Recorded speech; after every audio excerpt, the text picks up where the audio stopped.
La francophonie se heurte au monde multipolaire émergent. Est-elle réellement consciente du danger? Le 14e sommet de l'Organisation internationale de la francophonie de Kinshasa a largement consacré ses débats à la défense de la langue française face à la progression de l'anglais.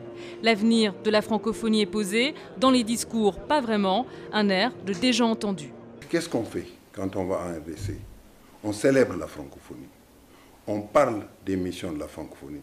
On parle de la langue française, de l'environnement, de l'économie, de l'état de droit, de la bonne gouvernance. On parle de la culture. Promouvoir la langue française, la démocratie et la bonne gouvernance, une mission que l'OIF exerce depuis sa création en 1970. L'institution compte 75 États et gouvernements. Seuls 32 pays sont véritablement francophones.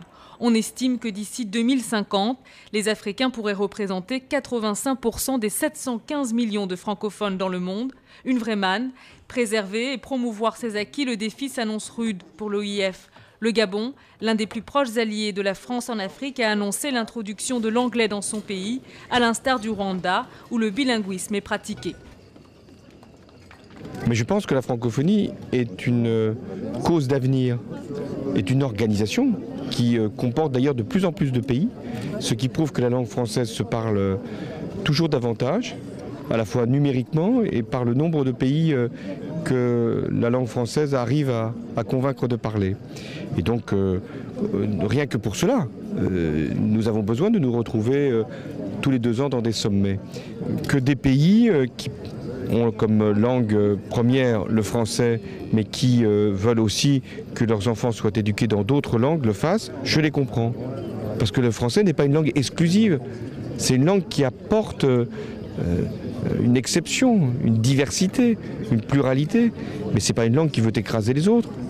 Pas davantage des langues qui peuvent être pratiquées dans des pays avec parfois plusieurs langues qui s'ajoutent les unes les autres, mais pas davantage contre l'anglais. Il se trouve que notre langue est moins parlée que la langue anglaise, ce qui la rend finalement plus attractive. Au-delà du partage de la langue française, l'OIF ne jouit pas du monopole des valeurs de démocratie, de bonne gouvernance et de paix. D'autres espaces linguistiques, économiques, comme le Commonwealth ou encore l'Union africaine, véhiculent les mêmes principes. Sur le continent africain, des voix s'élèvent et posent la question de l'utilité de la francophonie. Nous attendons voir l'Organisation internationale de la francophonie aller vers d'autres horizons, notamment l'économie. Nous avons de sérieux problèmes de développement dans l'espace francophone. Il serait quand même important qu'on envisage des voies et moyens de pouvoir mener vers cette solidarité vers ces horizons-là. Multiplier les partenariats, une obsession pour de nombreux pays africains. L'objectif, répondre aux exigences d'une économie mondialisée et ouvrir des ponts vers les pays émergents tels que la Chine, l'Inde, le Brésil et l'Afrique du Sud. Pour autant, il ne s'agit pas d'abandonner la francophonie, mais de l'ouvrir aux autres langues. Je pense que pour nous autres locuteurs francophones, nous avons intérêt à maîtriser l'anglais. En dehors de l'anglais, le français reste la langue quasiment, et l'espagnol la plus parlée, en plus du mandarin, du chinois.